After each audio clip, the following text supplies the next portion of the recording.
반갑습니다. 오늘 한국 어디까지 가봤니? 우리가 너무너무 가고 싶은 곳을 다 알려주시는 오늘은 누구실까요? 오늘은 네. 홍어로 하겠습니다. 홍어. 네. 오늘은 홍어님 모시고 한국 어디까지 가봤니? 저 기필입니다. 네, 저는 더덕이고요. 반갑습니다. 네, 반갑습니다. 한 달에 한 번씩 또 뵀는데도 되게 오랜만에 뵙는 기분이에요. 그러니까요. 왜 그럴까요? 선생님 오늘따라 눈이 반짝반짝하면서 뭐 어떤 일 있으세요? 그런 거 전혀 없고요. 어제 축구 보고 늦게 잤는데 6시에 기상을 해야 됐기 때문에 그냥 가수면 상태입니다. 와, 어떻게 빨리 주무셔야겠다. 뭔가 이렇게 계속 요즘에는 일이 조금 바빠가지고 네, 많으시구나. 그냥 새벽에 일어나서 밤에 오고 좋은 일이긴 한데 맞아요. 좋은 일이지만 부담이 되는 일이기도 맞아요. 그래서 오늘은 이제 부담 탈출 놀러 가고 싶은 곳으로 가볼까요? 맞습니다. 네. 제가 다음 방송 때는 꼭 어딜 가보고 나서 소개를 해드리고 싶었는데 제가 주말에 일을 해가지고 일요일 날에 딱 8시 수업이 시작이에요. 그러다 보니 제가 이제 한 6시 좀 전에 일어나가지고 출근 준비를 해서 출근을 하거든요. 그러다 보니까 토요일도 어딜 갈 수가 없고 네, 금요일도 늦게 퇴근이거든요, 제가. 그래서 토요일 하루 쉴 때는 병원을 가고요. 어떡해. 네, 그렇기 때문에 어딜 가지 못했는데 또 참 얄궂게도 기회가 딱 그 중간에 2번 어디를 갈 기회가 생겼어요. 근데 군산과 안동이었어요. 그래서 제가 안동을 갔다 와서 그런 생각을 했습니다. 생각보다 맛있는 데가 있긴 하지만 그 이외에 진짜 먹을 게 없구나. 네, 맛있긴 했는데 늘 제가 이제 소개해드린 곳 말고는 뭔가 더 그걸 딱 찾아가는 거 말고는 막창이 좀 유명한 정도? 약간 요 정도 말고는 제가 또 더 시도해볼 만한 것들이 별로 없다라는 느낌을 받았어요. 그래서 뭔가 먹으러 가고 싶다라는 생각이 굉장히 강하게 느껴졌거든요. 근데 저번에 충주도 제가 맛집을 잘 모른다고 말씀을 드렸고 그런데 목포는 왠지 먹거리가 많은 도시의 느낌이 홍어뿐만 아니라 그냥 맛있는 것이 많은 곳이라는 느낌이 들어서 네, 목포를 준비해봤습니다. 벌써 신나잖아요. 갑자기 궁금해져서 수리남에 가면 홍어회를 먹을 수 있나? 네, 쓸데없는 소리였습니다. 왜 갑자기? 수리남 안 보셔서. 근데 뭔가 우리가 생각하는 홍어회라는 거는 사실 삭힌 홍어잖아요. 그렇죠. 거기선 삭힐 것 같지도 않아요. 그렇죠. 네. 근데 저는 가장 많이 삭힌 걸 좋아해요.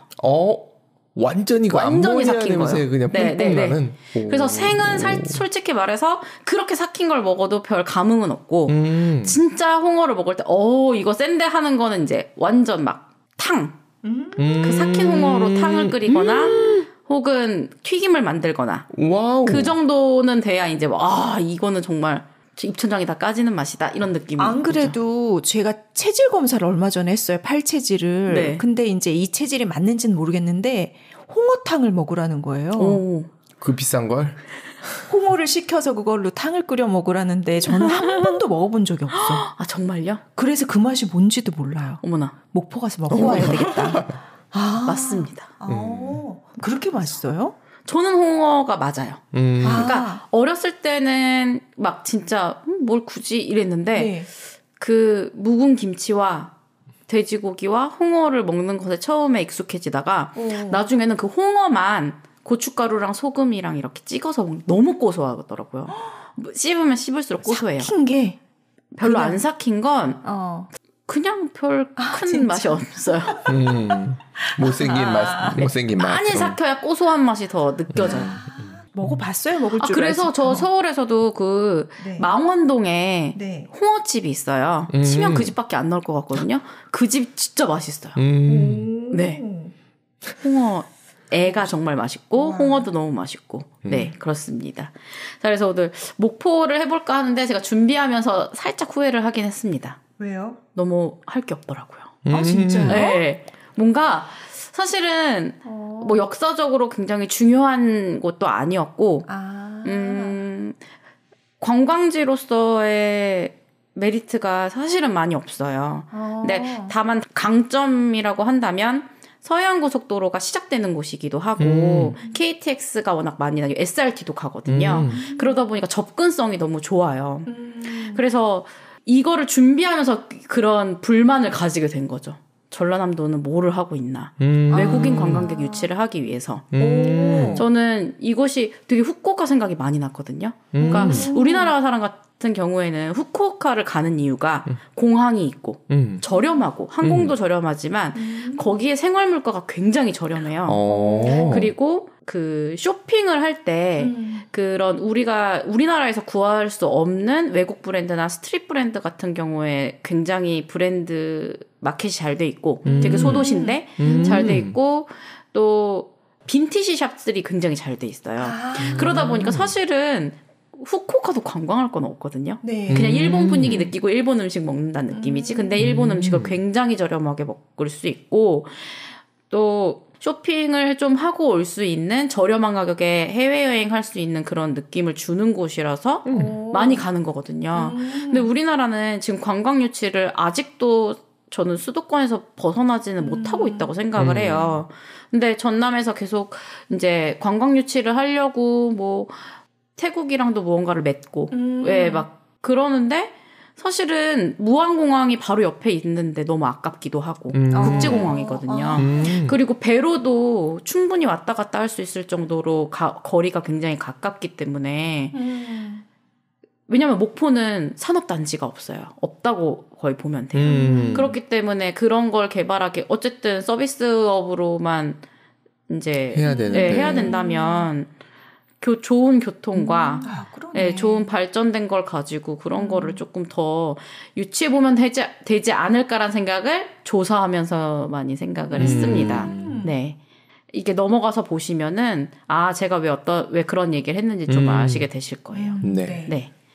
목포시 같은 경우는요, 전라도 3대 항구도시 중에 하나였어요. 광양시, 여수시, 목포시죠.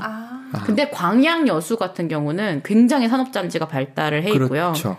거의 여수 같은 경우는 그 산업단지에서 생산되는 것들 때문에 뭐 총생산을 따진다면 한 25조 정도 된대요. 근데 목포의 한 해 생산은 4조 정도거든요. 경제 규모가 너무 차이 나요. 그러니까 전남 자체가 동부와 서부가 너무 경제적인 차이가 나고, 네. 그나마 산업단지도 목포는 땅이 너무 작아서 만들 수가 없고요. 그래서 영암, 이쪽에 대불산업단지 이런 것들이 만들어진 거거든요. 사실 목포 같은 경우는 여기 딱 보시면 아시겠지만 지리적으로 무안, 신안, 영암 이렇게 다 붙어 있어요. 그래서 거의 이걸 하나의 권역으로 묶거든요. 그러니까 거의 경계선이 잘 없어요. 목포 자체가 얼마나 작냐면 우리나라에서 그 작은 도시들 있어요. 구리, 과천, 군포, 광명, 오산 다음에 목포입니다. 근데 구리 인구 11만 정도밖에 안 될걸요? 그래요? 과천 인구 8만이에요. 그밖에 안 돼요? 그럼요. 지금 많이 늘었는데 제가 학교 다닐 때 과천에서 학교 나거든요. 제가 학교 다닐 때 5만 6만 정도 됐었어요. 근데 늘어서 지금 그 정도인 거고 뭐 군포 광명 완전히 배드타운이어가지고 아파트 단지가 굉장히 많잖아요. 그래도 한 26만 7만인데 목포도 이렇게 작은데도 불구하고 인구가 21만입니다. 그래서 인구 밀도는 굉장히 높고 거의 부산하고 그러네. 비슷해요. 그래서 산업단지가 없고 뭔가 인구는 많은데 쇼핑을 할 수 있는 대형 매장이나 이런 것들은 또 있는 편이에요. 영화관이나. 그래서 되게 신기한 도시 중에 하나입니다. 신안이 그 신안 앞바다죠? 네, 맞아요. 이렇게 붙어 있구나. 다. 네네, 다 이렇게 붙어 있다고 보시면 될 것 같아요. 네. 이렇게 항구도시로 발전할 수 있었던 이유는 일제강점기에 개항 때부터 항구도시로 발전을 했기 때문이라고 해요. 그전엔 아니었고. 막 그렇게까지 발전되었던 건 아닌 것 같아요. 네. 그래서 아무래도 이쪽이 이제 남쪽에서 전북으로 하자면은 이제 군산이 항구도시였고 전 남쪽은 목포가 항구도시였기 때문에 그래서 일본인들이 많이 드나들고 정착을 하면서 이쪽도 이제 발전을 했다고 하더라고요. 네. 일제강점기부터 발달을 했기 때문에 도시구획 같은 것들은 잘 돼 있어요. 낙후되긴 했지만 기본적으로 네. 그리고 지금 이 땅의 규모도 옛날의 땅이 아니고 매립지가 굉장히 많다고요. 그나마. 네. 이것도 많이 늘어난 거라고 합니다. 직선으로 돼 있다는 건 매립했다는 뜻이죠. 네. 그래서 사실 일제강점기에는 부산, 인천, 원산하고 함께 거의 4대 항구라고 일컬어질 만큼 큰 항구였는데 사실은 그 문제점이 하나 있는 게 여기가 영산강이 끝나는 곳이에요. 그래서 영산강 하구가 이쪽에 있거든요. 거기서 나오는 토사 때문에 그 수심이 깊지가 않아요. 점점 수심이 낮아지고 있대요. 그러면 항구로서의 기능을 못 하거든요. 그러면서 쇠퇴의 길을 걸었다고 하더라고요. 그리고 좀 안쪽에 있잖아요. 아무래도. 그래서 사실은 KTX가 생기고 서해안고속도로가 생긴 거는 김대중 정부 이후거든요. 그전에는 그런 게 없었어요. 맞아. 그러다 보니 항구로서의 기능도 상실하고 교통도 안 좋으니까 낙후될 수밖에 없죠. 그래서 계속 쇠퇴의 길을 걸었다가 이제 김대중 정부 이후에 호남에도 무언가 같이 동반 성장을 해야 되니까 깔아진 것 때문에 조금씩 이제 늘어나려고 했지만 사실 또 산업단지가 없잖아요. 그러다 보니까 발전을 막 할 수는 없는 도시인 거죠. 좀 안타까운 부분이 있죠. 근데 여전히 땅덩어리가 너무 좋아서 뭘 할 수는 없대요. 그러네. 네. 큰 단지를 만들 수는 없다고 하더라고요. 그리고 인구도 워낙에 많고. 근데 그들이 계속 사는 것도 신기하네요. 그렇게 생각해보면. 그렇죠. 근데 사람이 또 많이 있으니 그쵸. 주소비 도시고 대불 산업단지로 많이 출퇴근한대요. 네. 워낙 이제 영암이나 무안이 가까우니까 그쪽에 만들어진 뭔가의 산단으로 많이 출퇴근을 한다고 합니다. 또 여기 그 김대중 전 대통령님께서는 무안에서 태어나셨지만 주로 성장기 때는 다 목포에 계셨기 때문에 이제 여기가 중심 도시였으니까 학교도 여기서 나오고 목포상고 나오고 여기서 처음으로 회사 생활 시작해가지고 조합장 되고 막 이렇게 커간 도시기 때문에 또 되게 김대중에 대한 이 마음이 굉장히 큰 또 지역이라고 할 수 있겠습니다. 목포라는 이름이 왜 목포가 되었는지는 사실 다 유래가 정확하진 않다고 해요. 근데 이제 육지로 들어가는 길목에 있는 포구다라고 해서 목포라는 설이 가장 유력하기도 하고요. 네. 그렇다고 합니다. 길목포구. 네.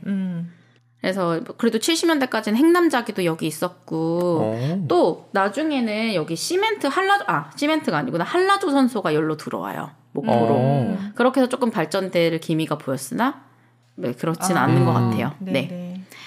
그래서 사실은 KTX가 딱 가는 곳이기 때문에 좀 관광을 할 만한데 저는 제가 아까 맨 처음에 후쿠오카 얘기를 말씀드렸잖아요. 왜 닮았다고 느꼈냐면 진짜 도시가 좁아서 지금 관광구역은 그중에서도 가장 항구 쪽에 있는 딱 정말 저희 주먹만한 곳이거든요. 근데 이제 전체적으로 목포시를 봤을 때도 이 끝에서 저 끝까지 요 세로로 끝까지 동서로 끝까지 해도 택시비가 비싸도 11,000원 정도래요. 아름답군요.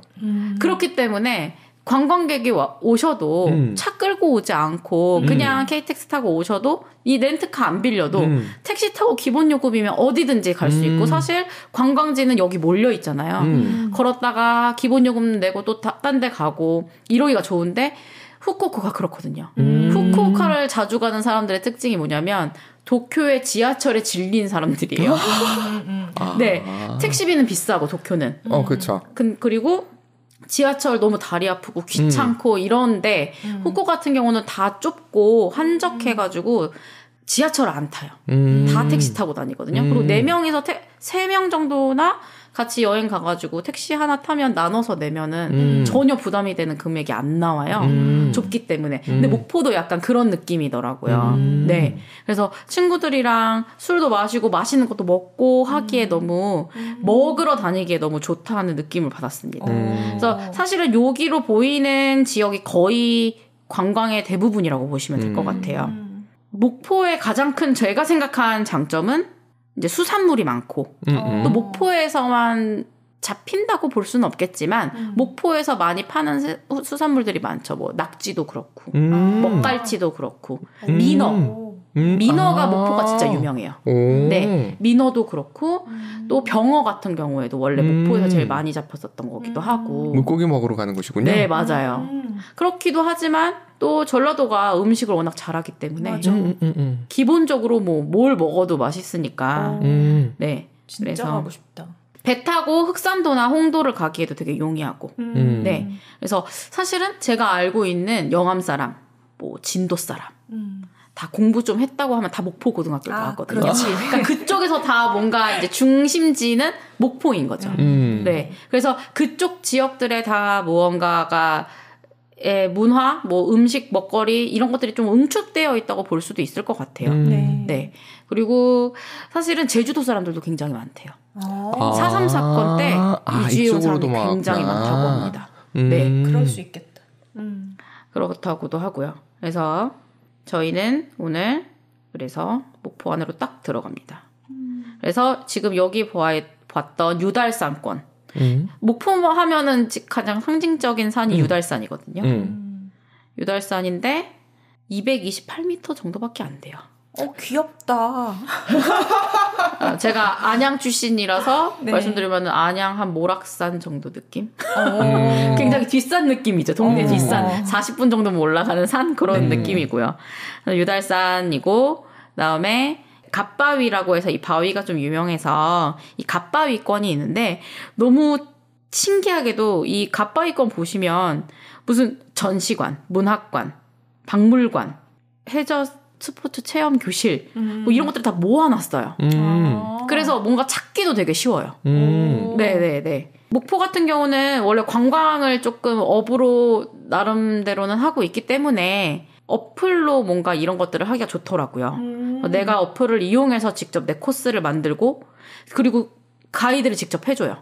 내가 어느 지역 가면은 해설을 바로 어플로 들을 수 있습니다. 그리고 뭐 AR 체험 요즘에 많이 넣으니까요. 근데 이것만으로도 관광하기에는 나쁘지 않은 것 같아요. 상품이 없어서 그렇지. 안타깝다. 정말 안타깝습니다. 그래서 유달산은 늘 이제 목포 관광을 가시는 분들이라면 한 번쯤 가는 곳이라고 볼 수 있어요. 근데 너무 낮기 때문에 그냥 트레킹 겸 걸어서 올라가실 수도 있는데 워낙에 산세가 좀 험해요. 그러네요. 낮지만. 그래 기암괴석이 많아가지고 그래서 다 이제 2019년에 생긴 케이블카를 타고 간다고 보시면 될 것 같아요. 네, 딱 좋다 걷지도 않고. 그렇죠. 그래서 이제 유달산 같은 경우에는 여기에 이제 노적봉이라는 봉우리가 있는데 임진왜란 때 이순신 장군이 바위 벽면에다가 이제 굴량미를 막 쌓아놓은 거예요. 그럼 멀리서 보면 다 굴량미처럼 보이잖아요. 그래서 일본군의 사기를 저하시켰다라는 네, 이야기가 있습니다. 지형지물 조사를 안 했군. 네. 그래서 이제 유달산은 이제 가보시면 좋은데 아무래도 이제 케이블카를 좀 타야 좋겠죠. 그래서 사실은 목포도 항구 도시인데 동해안이랑 서해안의 가장 큰 차이점이라고 한다면 서해안은 섬이 많다는 그쵸. 거잖아요. 네. 그래서 다도해를 이쁜 다도해를 전망으로 볼 수 있는 곳이라는 장점이 있습니다. 그러네요. 예쁘네요. 그렇죠. 유달산에서 본 다도해 너무 이쁘고요. 물도 맑아 보인다. 그쵸. 해 케이블카도 전국에서 가장 길어요. 그러네. 3.23km입니다. 유달산에서 시작해서요. 네. 고화도라는 섬까지 이어져 있어요. 이렇게 기역자로 쫙 꺾어지거든요. 그러다 보니까 케이블카 타는 맛도 좀 나고요. 근데 안타까운 점은 케이블카는 뭐 우리나라에 이제 한 군데 두 군데가 유명해지기 시작하면서 지자체에 케이블카가 없는 곳이 없잖아요. 흔들다리랑 마찬가지로. 네, 맞아요. 그런 거랑 마찬가지로. 통영에서 미륵산이 이제 히트를 치고 이제 넘어왔는데 그래도 어쨌든 이제 서해 바다에 다도해 뭔가 맛을 느끼고 싶다면 저는 이것도 좋을 것 같아요. 저는 여수보다는 목포가 더 좋을 것 같습니다. 네. 왜냐면은 이거는 이제 제 개인적인 의견이지만 네. 여수는 좀 안타까운 게 너무 상업화가 많이 됐어요. 그래서 여수 그 바다 쪽을 가면 너무 좋은 리조트들도 해서 숙박은 하기가 너무 좋은데 볼 게 없는 느낌이에요. 이런 뭔가 좀 너무 현대화된? 되게 옛날 동해안 바닷가 느낌이 나는 곳을 보려고 내가 지금 여기로 왔나? 약간 정비가 안 된 옛날 동해 바닷가 불빛도 약간 요란한데 계속 호객하는 사람들만 있는 그런 데를 보려고 여기 왔나라고 싶을 때가 가끔 있거든요. 그래서 그것보다는 조금 덜 발달된 관광하기가 좋은 느낌이 들어요. 네, 그래서 케이블카 타면 너무 좋을 것 같고, 케이블카의 이제 끝에 지점이 바로 앞에 고화도라는 섬이 있어요. 그래서 고화도까지 딱 내려가는데, 고화도 같은 경우에는 여기 앞에 그 목포에 포함된 몇 개의 섬들이 있거든요. 네. 그 중에서 이제 좀 접근성이 되게 케이블카 타고 바로 가니까 좋다고 보시면 되겠는데, 이 목포 같은 경우에는 이순신 장군이 명량대첩에서 승리한 후에 한 106일 정도를 목포에서 머무르면서 재정비도 하고 그랬던 곳이어서 이순신 뭔가 기념 공원이나 유적들도 있어요. 남도 쪽이 늘 가지고 있는. 그래서 고화도도 뭔가 판옥선 디자인으로 전망대를 만들었어요. 네, 근데 전망대 모양치고는 저는 되게 이쁘게 만든 것 같아요. 사진 찍고 싶게끔 만들어 놓은 것 같아가지고 한번 이렇게 올라가서 사진 찍는 거 너무 좋을 것 같고 옆에 보시면 여기가 이제 둘레숲길을 만들어 놨더라고요. 트레킹 할 수 있게. 그래서 제가 말씀드렸지만 목포는 먹을 게 다라고 말씀드렸잖아요. 네. 그래서 먹고 트레킹하고 먹고 주변에 또 영암 한번 가서 월출산 한번 가고 뭐 이런 식으로 좀 하면 너무 좋을 것 같아요. 네, 막 큰 역사적인 의미를 담고 막 여기서 우리는 뭐 보물이나 국보를 봐야지 이런 느낌이 아니고 그냥 좀 느릿느릿한 관광 그리고 편의시설은 다 있는 관광을 할 수 있는 곳이라고 생각합니다. 저는 이 지자체에 있다면 트레킹 코스를 좀 짧잖아요. 그래서 힘들지 않은 전남의 트레킹 코스 이제 여러 가지 좀 만들어서 KTX랑 멀지 않은 곳에 다 트레킹 돌면은 지자체 기념 선물 같은 거 주면 너무 좋을 것 같거든요. 근데 우리나라 같은 경우는 지자체에서 준비하는 선물이 되게 약간 그냥 솔직하게 말씀하셔도 싶지 돼요. 않은 느낌이 그럴 때가 있어요. 선물도 잘 주지 않지만 기념품이라고 하면 뭐 5년 전에 만들었던 거, 10년 전에 만들었던 거 그대로 쓰고 제가 왜 그거 안 하면 제가 어느 지역 박물관에 어떤 기념품을 제가 직접 만들었어요. 제작을 했어요. 그래도 납품을 한 게 있었는데 계속 쓰고 있구나. 네. 네.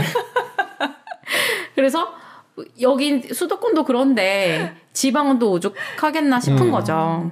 그래서 우리나라 국립중앙박물관 같은 경우는 요즘에 지금 굿즈를 되게 잘 만든다고 소문이 자자하거든요. 되게 이뻐요.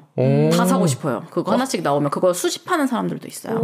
다 이쁘게 나와서 디자인적으로도. 그래서 사실은 이쁘게만 만들면 우리나라 사람들도 사고 싶거든요. 근데 우리나라 돌아다니는 거 좋아하는 관광객도 사고 싶지만 외국인 관광객들도 기념으로 가져가고 싶을 만한 것들 잘 만들면 비싸게 팔고 바가지도 살짝 씌우고 네 너무 좋을 것 같습니다 진짜. 네 그리고 여기가 이제 목화 체험장이 있어요. 그러니까 목화의 여러 가지 종류가 있는데 어떤 종을 처음으로 여기서 생산을 했대요. 지금 제가 넣어놓진 않았는데 목화 체험장이 있어서 목화 정원도 있고 이런 걸로 문익점하고는 관계없죠? 아마 이제 문희점 같은 경우에는 그렇잖아요. 그때 당시에 전국의 거점에 있는 사람들 끌어모아서 뿌린 거잖아요. 그거랑은 관련이 있지 않을까요? 그렇게 하면 한 단계 정도 거쳐서. 네. 목화도 면만 만들 생각하지 말고 목화가 인테리어 쪽으로도 요즘 많이 쓰니까 그런 선물을 좀 주면 너무 좋을 것 같아요. 오브제를 잘 만들어서. 네. 뭔가 그런 느낌을 받았습니다. 계속 그런 생각만 들더라고요. 내가 목포 여행 가면 그런 걸 가지고 오고 싶다 이런 느낌. 네. 갓바위 아까 권역이 있었어요. 목포 하면 갓바위가 유명합니다. 신기하게 생겼잖아요. 그러네요. 두 사람이 나란히 갓을 쓰고 있는 모습의 바위. 그래서 갓바위인데요. 이게 이제 옛날에는 배를 타고 이렇게 약간 유람선식으로 돌면서 봤어야 되는데 여기에다가 아예 보행교를 설치했어요. 앞에 걸어서 볼 수 있게. 그래서 산책 겸 보는 것도 되게 좋을 것 같습니다. 밤에 네, 되게 좋죠. 이쁘고 여러 가지 색을 안 쓰는 전등이 좋은 것 같아요. 맞아. 네. 여러 가지 쓰면 약간 산 어디? 그쵸. 네. 월미도 같아요. 시골 여수가 월미도 같거든요. 자, 그리고 이거를 내가 넣을까 말까를 엄청 고민했어요. 목포 춤추는 바다 분수죠. 우리나라 또 이런 거 좋아하잖아요. 네. 근데 또 자녀분들 데리고 가면은 불꽃놀이도 하고 또 이렇게 바다 분수 춤추는 거 보는 것도 되게 좋을 것 같아요. 바다에서 하기 때문에. 처음에 이 바다 분수 설치하는 걸 굉장히 반대했대요, 시민들이. 이 분수가 퍼지는 물이 이게 묻에 묻어가지고 이제 짜니까. 그 땅에 짠 기운이 올라와서 농작물이 망치거나 할 가능성이 너무 높아서 환경단체도 그렇고 뭐 시민들도 되게 반대했는데 밀어붙였나 봐요. 근데 막상 만들어졌는데 너무 괜찮아서 그 말이 쏙 들어갔다는. 네, 그래서 관광용으로 하루 보기에는 너무 나 관광지 왔구나 하는 느낌이 들만한 곳이고 4월에서 11월에 운영을 한다고 합니다. 네, 이제 곧 열리겠네요. 그러겠네요. 그리고 또 자제분들이랑 가신다면 바다과학관 저는 좋은 것 같아요. 왜 제가 이 생각을 했냐면 목포에 뭐 해저 무슨 관, 체험관, 바다과학관 이런 것들이 많아요.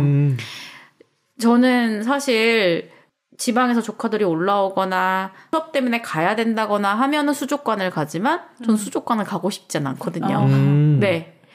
혹시 그런 의식이 있으신 분들이라면 굳이 바다 사는 친구들, 강에 사는 친구들의 뭔가 생명을 위협하고 그런 수족관보다는 이거는 이제 이 바다 몇 미터 밑에는 어떤 것들이 있고 뭐 이런 것들을 조금 과학적으로 풀어낸 어린이용 과학관이라고 하더라고요.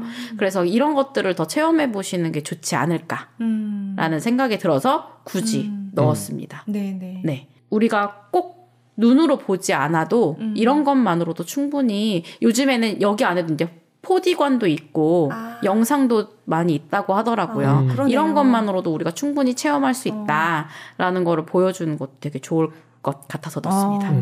동물의 권리, 네, 동물 그쵸. 복지를 위해서. 동물 복지. 너무나 동물원도 그렇고 수족관도 그렇고 너무 저희가 동물들한테 못할 짓을 하고 있는 것 같아가지고. 맞아요. 네. 이런 거 다 모형들이잖아요. 네. 그래서 되게 좋다는 생각을 했습니다. 목포 문학관이 있어요. 목포 문학관이 있는데 좀 첨단으로 좀 많이 바꿨다고 하더라고요. 좀 볼거리들 위주로 되어 있는. 그리고 딱 들었을 때 책을 좀 많이 읽으시는 분들이 아니라면 다 모를 만한 또 작가들이기는 하지만 또 많은 작가들을 배출해낸 고장이기 때문에 또 다른 문학에 조금 관심을 기울일 수 있을 만한 문학관인 것 같아가지고 그래서 수필문학을 한 사람도 있고 최초 여성 장편 소설가도 있고 네. 또 전원일기의 작가도 있고 되게 뭐 여러 가지 이제 작가분들이 많이 나오셨더라고요. 그리고 문학과지성사 만드신 분. 네. 그래서 그런 평론에서도 되게 좀 유명하신 분이 있기 때문에 네. 늘 우리가 알고 있는 작가들 말고도 이제 극문학 네. 좀 그런 위주들이 많더라고요. 그래서 그런 것들도 우리나라에서도 국문학들이 이런 것들이 있구나. 네, 이런 것들을 좀 관심을 기울여 볼 만한 문학관인 것 같아가지고 네. 넣습니다. 책을 좋아하시는 분들이라면. 네. 제가 이거를 보고서도 또 생각을 했습니다. 볼 게 많지만 볼 게 없구나라는 생각을 했습니다.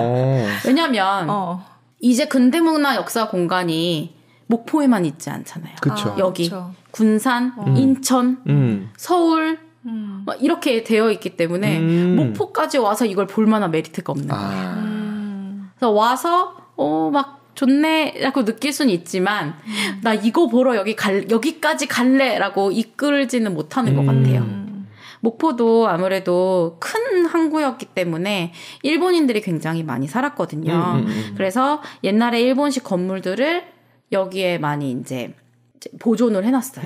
그래서 이제 역사 문화 공간이 있는데요. 네. 제가 여기서 아까 보여드린 여기 시내권역에 보시면은 이쪽에 다 모여 있습니다. 네. 그래서 다 거기서 거기 가까워요. 유달산도 그렇고 케이블카 타고 바로 고화도 가는 것도 그렇고 네, 여기 사막동 보이시죠? 사막동 바로 옆에가 바로 이 갓바위권이에요. 그래서 정말 다 가까운 거리에서 보실 수 있으니까 찾기도 어렵지 않으실 거고요. 그래도 또 근대문화 역사 구역이니까 한번 둘러보는 건 좋을 것 같아요. 여기가 이제 근대 역사관 1관이거든요. 네. 목포 최초의 서구적 건축물이고요. 근대 건축물이고 1900년대에 만들어졌대요.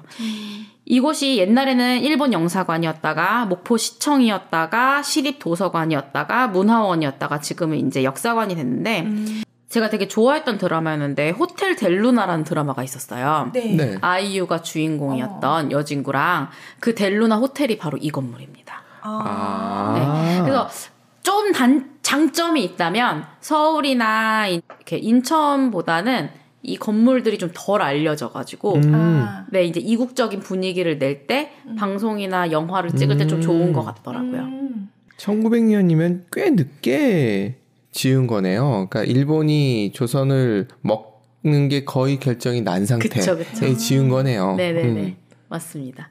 왜냐면은 인천 같은 경우는 빨리 지어질 수밖에 없었잖아요. 그쵸. 이미 일본 사람들이 드나들었어야 맞아요. 됐고 배 타고 너무 오랜 시간을 와서 서울에 다시 기차를 타야 된다고? 그러니까 힘들어가지고 일단은 인천에서 숙박을 하면서 머무르고 다시 서울을 가는 시스템이었으니까 좀 오래됐는데 아무래도 목포는 그런 역할보다는 이곳이 이제 항구로서의 역할을 하면서 일본인들이 막 들어왔기 때문에 그렇지 않았나 싶어요. 오른쪽은 목포 근대역사관 2관이고 동양척식 주식회사였다고 합니다. 우리 동척, 네. 수탈의 상징, 그렇죠? 혹시나 또 동양척식 주식회사를 모르는 분이 있으시다면 간단하게 얘기한다면 일본이 우리나라의 토지를 조사하겠다고 토지조사 사업을 하거든요. 그래서 자 내 땅 다 신고해라고 합니다. 근데 신고를 할 줄을 몰라요. 일반 백성들은. 그렇겠죠. 네, 그치. 글도 못 읽고요. 그리고 옛날에는 뭔가 딱 구역을 나눠서 여기까지 내 땅, 네 땅 이런 게 없었고 저 정도까지 막 이런 거기 때문에 신고하기가 쉽지 않아요. 근데 그거를 막 매몰차게 1차에서 끝내고 그러진 않았어요. 거의 5차 계속 접수를 받았어요. 근데 이제 일본이 그런 것도 노리긴 했지만 문중 땅 공동의 땅을 하나도 인정해주지 않습니다.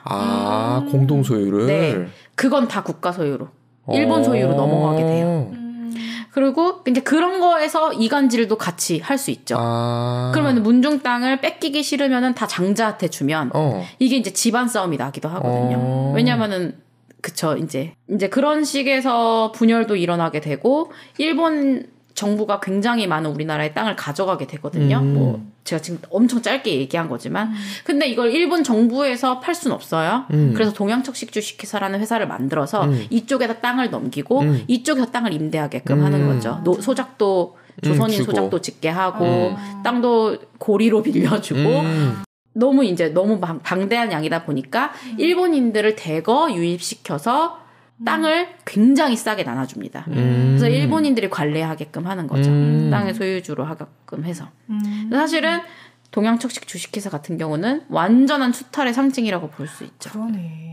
네덜란드하고 영국이 했었던 그런 서인도 제도 동인 뭐 이런 네네네. 회사 같은 경우는 사실은 걔네들이 상인들이 먼저 들어가기 때문에 그런 형태였는데 네. 얘는 거꾸로네요. 그쵸. 정치적으로 한 맞아요. 다음에 그리고 맞아요. 사업적인 게 들어간 케이스네요. 맞습니다.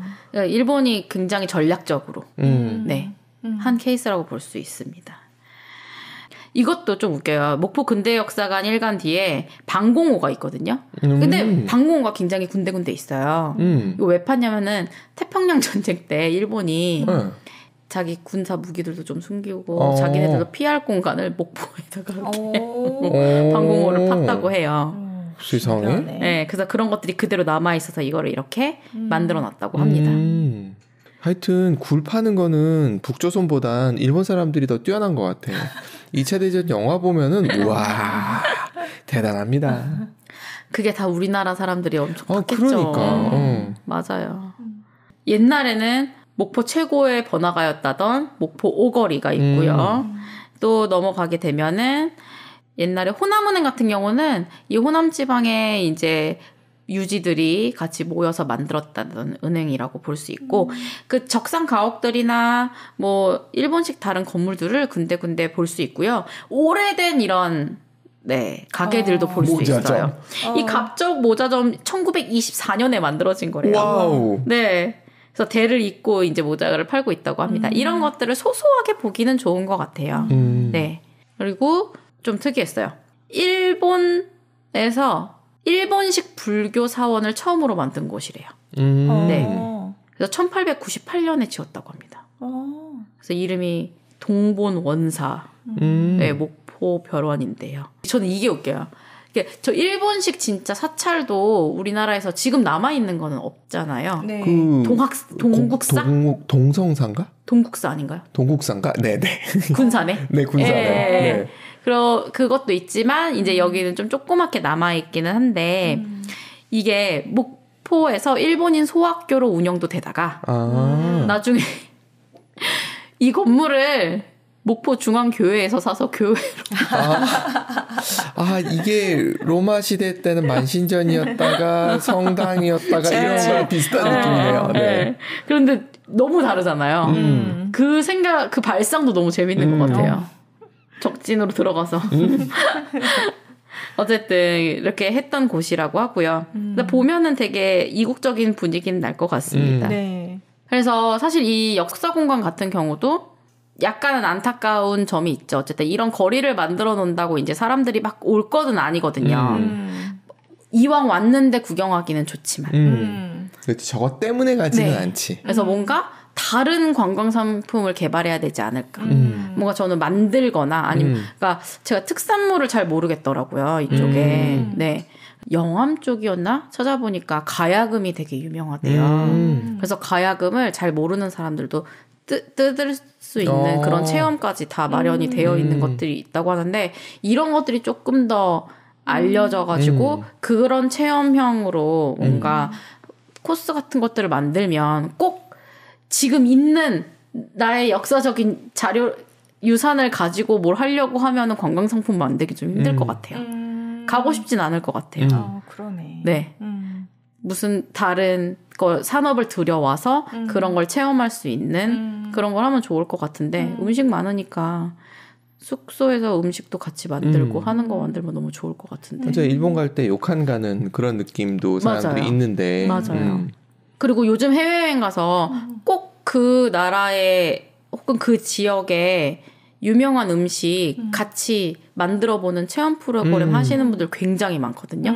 배워와서 쉽게 구할 수 있는 재료로 만들 수 있는 그런 거. 그런 것들을 개발해서 하면 훨씬 더 좋을 것 같아요. 그리고 목포가 그게 장점이 있더라고요. 다른 데보다 음식 물가가 싸대요.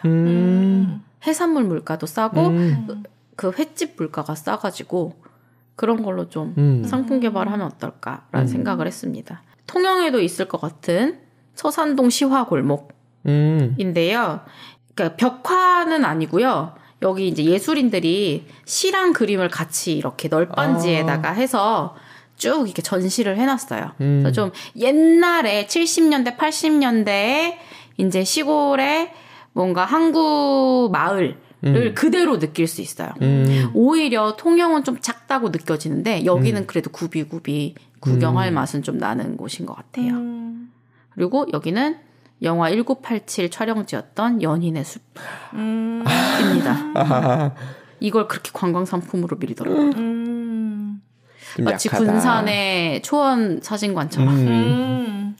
네. 초원 사진관이 더 세지. 작은 항구란 느낌은 안 들지만 마을이 되게 이쁘다는 느낌은 받았거든요. 오히려 어떻게 엄청나게 정비해 놓은 곳보다는 네, 자연스러운 마을의 분위기가라서 한번 둘러보면 좋을 것 같고요. 저는 이거를 좀 해보고 싶긴 해요. 이제 그 앞에 외달도라는 섬이 있어요. 딱 봐도 작아 보이시죠? 네. 그리고 여기 보시면은 이게 해수 풀장이래요. 나름대로 이제 수영장이 좀 크게 마련이 되어 있고 여기에는 뭐 외국식 정원을 만들어놨는데 딱히 이렇게 볼 건 아니지만 한옥 민박이 있다고 하더라고요. 네, 한옥 민박이 이렇게 바닷물이 바로 집 앞까지 오는 한옥 민박이 있는데 그래서 뭐 일주일 살기 이런 것들 많이 하신다고 하더라고요. 네. 이제 식사도 되게 정갈하게 나오고. 그러면 이제 외달도에서 머무르시면서 맛있는 것도 좀 여유롭게 드시고 트레킹도 하시고 바다도 느껴보시고 하기에 한옥민박 생각을 좀 하시기에 되게 좋을 것 같아가지고. 왠지 삼시세끼 찍어야 될 것 같은. 네, 맞아요. 맞아요. 뭔가 그래도 목포는 발달된 도시의 느낌이지만 뭔가 관광의 때를 엄청 많이 묻힌 느낌은 아니에요. 그래서 더 좀 구경하기 좋지 않을까 싶습니다. 그래서 사실은 이제 관광할 거리들은 더 있을 수는 있지만 제가 추린 거는 여기까지예요. 사실은 그러다 보니 뭔가 여기를 관광을 막 할게 구경할 거리가 많아서 간다기보다는 교통도 편하고 그 안에도 좁고 왔다 갔다 하기 택시 타고 다니고 돌아다니기 좋고 네, 그 김에 걷기도 하고 바다도 보고 네, 그런 곳으로는 좋겠구나라는 느낌을 받았습니다. 네. 이제 먹을 게 들어갑니다. 아, 네. 제가 상호는 다 사진에다 올려놨기 때문에 꼭 이 집을 안 가셔도 돼요. 하지만 그냥 이 집이 맛있다고 추천을 받았기 때문에 올려놨습니다. 낙지 호롱이와 낙지 탕탕이입니다. 뭐가 달라요? 호롱이는 잘 말아가지고 구웠잖아요. 아, 그렇구나. 탕탕이는 이제 그냥 생으로 조사놨다고 하죠. 네. 맞다. 그 말이 딱 맞네. 네. 네. 낙지 탕탕이. 그쵸. 또 여기 오면은 빠질 수가 없죠. 호롱이는 다른 나라 사람들도 되게 좋아할 것 같거든요. 탕탕이 좀 적응하기 힘들어도. 근데 일본 사람들은 또 타코 와사비도 먹잖아요. 그럼 탕탕이도 굉장히 나쁘지 않을 거거든요. 네. 먹기 되게 좋을 것 같아요. 수육무침이라는 게 있대요. 냉면, 곰집갈비 유명하다고 합니다. 이렇게 같이 나오나 봐요. 그러니까 약간 옛날에 냉면에 갈비 올려주던. 아, 맞아. 한창 유행했었던. 육삼갈비인가? 네, 맞아요. 막 그런 느낌이에요. 그런 느낌인데, 네네. 육삼냉면이죠. 육삼갈비는. 네. 육삼냉면. 네, 그런 느낌인 것 같아요. 네, 제가 봤을 때는 전라도는 간을 워낙 맛있게 하기 때문에 뭘 그렇게 먹어도 해도. 더 맛있다고 느껴질 것 같습니다. 또 이게 유명해요. 이 지금 코롬빵이라는 코롬빵집이었거든요. 네. 근데 그 이름을 CLB로 바꿨어요. 코롬빵. 왜냐면 이게 그 상표 등록을 안 해놓으셔가지고 네, 이게 이제 그렇다고 하더라고요. 그래서 CLB가 원조인데 이곳이 이 새우 바게트랑 크림치즈 바게트가 굉장히 유명해요. 그래서 빵 좋아하시는 분들이 목포 꼭 가고 싶어 하신대요. 이성당, 성심당 가는 것처럼. 근데 사실은 성심당도 튀김 소보로보다는 땀빵 진짜 맛있거든요. 아, 그래요? 저는 진짜 땀빵이 훨씬 더 맛있었어요. 그런데요, 그 군산에 이성당도요. 원래 시키는 빵이 있는데요. 전 그 빵 안 먹어도 다른 빵들 진짜 맛있어요. 네. 하나를 잘 만들면 다른 것들도 보통 잘 만드니까. 그렇죠. 네. 그래서 이것도 꼭 드셔보시고 빵도 꼭 드셔보시길 바랍니다. 떡갈비. 또 전라도에서 빠질 수가 없죠. 떡갈비. 전남의 떡갈비로 좀 유명하잖아요. 담양도 그렇고. 네. 담양은 떡갈비 먹으러 갑니다. 네. 그런데 역시 여기도 이 성식당이 떡갈비가 유명하더라고요. 보기만 해도 이거 맛이 없을 수가 없는 조합이잖아요. 네. 떡갈비도 먹을 수 있고 저 이거는 어떤 건지 모르겠는데 생떡집이래요. 생으로 먹어? 세상에. 와, 굉장히 신선하겠죠? 그렇겠죠. 안 네. 그러면. 그러니까 꽝도 회로 팔잖아요. 그렇죠. 네, 그런 느낌이 아닐까 싶어요. 네, 닭도 회로 팔고 제주도에서는. 그래서 약간 그런 느낌이 아닐까. 이 집이 똥집하고 이 김밥이 유명하다고 합니다. 88 포장마차. 너무 멋있겠죠. 여기 꽃게살. 그쵸. 우리 서해안 하면 또 꽃게잖아요. 네. 저는 사실 그 남쪽의 돌게보다는 꽃게가 더 좋아요. 이제는 저희가 이가 아픈 나이라서 돌게를 씹어먹기 힘들어서. 근데 먹기 좋게 딱 이렇게 네, 살만 발라져 있어요. 그래서 이거 밥에다 비벼 드시거나 하는 거 되게 추천드립니다. 너무 맛있어요. 전 이거는 먹어봤거든요. 기억이 나요. 진짜 맛있겠다. 네. 너무너무 맛있었습니다. 쑥굴레라는 디저트래요. 목포 특산 디저트라고 합니다. 그래서 조청이구나. 너무 신기하죠. 네. 쑥떡을 어떻게 잘 버무려가지고 조청에 떠먹는. 그래서 차랑 마시면 굉장히 맛있을 것 같은 네, 쑥굴레 또 있고요. 그래서 여기까지 먹는 걸 했는데 먹는 건 사실은 이거는 다가 아니에요. 더 많은 집들이 있긴 한데 저는 이제 몇 개만 이제 음식점을 소개해드릴 수 있는 것만 소개해드린 거고 훨씬 먹거리들이 많아요. 그러면은 진짜 먹으러만 가도 소화시킬 때만 찾아서 또 돌아다니다가 먹고 네 그러기에 너무 좋은 곳인 것 같아요. 왜냐하면 맛집들도 다 붙어 있어요. 그러니까 이동거리가 멀지 않다라는 장점이 특히 남성분들한테 엄청나게 저는 장점으로 다가올 것 같거든요. 저는 주변에 제 나이 또래 남자들이 부산을 그렇게 좋아해요. 네. 어디 가기가 쉬워서요. 관광 크게 필요 없어요. 그냥 밥 맛있게 먹고 술 맛있게 먹고 그래 바다나 한번 보고 그래 어디 절이나 한번 올라가고 그래 태종대나 한번 보고 그거 사실은 명목상으로 가는 거거든요. 부산 갔다고 하니까. 그치. 네. 근데 결국에는 맛있는 안주에 술도 먹고 하러 가는 거거든요. 근데 이거를 되게 가까이서 즐길 수 있어요. 그리고 가격도 뭐 그렇게 비싸지 않은 가격에 여기 보시면은 꽃게살도요. 2인에 그러니까. 27,000원이잖아요. 너무 물론 괜찮다. 지금 물가인지는 제가 모르겠지만 네네. 그렇기 때문에 1인 가격으로 하면 이 꽃게살 되게 싼 거거든요. 그렇죠. 그래서 이런 것들을 조금 더 부각시켜서 했으면 좋겠어요. 제가 요즘에 계속 후쿠오카 가고 싶다는 생각을 많이 했어요. 최근에 괜히 여행하면은 싼 가격에 외국 가고 싶거든요. 그때 제가 느꼈던 게 뭐냐면 정말 저렴하게 가고 싶으면 하루 숙박료가 2만 원 정도였어요. 그래요? 그 작은 오피스텔을 제 친구랑 같이 이제 구입을 했어요. 근데 한 박에 4만 원. 근데 굉장히 깔끔하고 잘 돼 있어요. 근데 깔끔하기만 하고 잠자리만 깔끔해도 사실은 무리 없거든요. 주방도 있고 화장실도 따로 되어 있는 곳이었는데 그러면 1인 숙박 1인 2만 원. 그리고 택시 타고 아무리 돌아다녀 봤자 한 사람당 한 3만 원 정도 들까 말까 하고 그다음에 그런 것들이 좋더라고요. 그 일본에서 이제 전국 칵테일 대회에서 상을 받으신 분이 후쿠오카에 매장을 하고 계세요.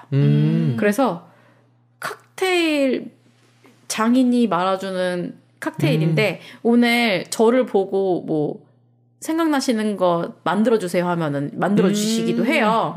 그런데 가격이 우리나라 돈으로 8,000원. 지금은 엔화가 더 쌀 테니까 더 쌀 수도 있고 한 그 정도 가격. 그러니까 우리나라에서 아무 칵테일집에나 가서 먹을 수 있는 칵테일 가격보다 좀 싸거나 좀 더 고급이라고 해도 부담스럽지 않은 가격이거든요. 그러니까 뭔가 적은 가격에 대접받을 수 있는 그리고 시골인데도 불구하고 거기 사람들 진짜 영어를 하나도 못해요.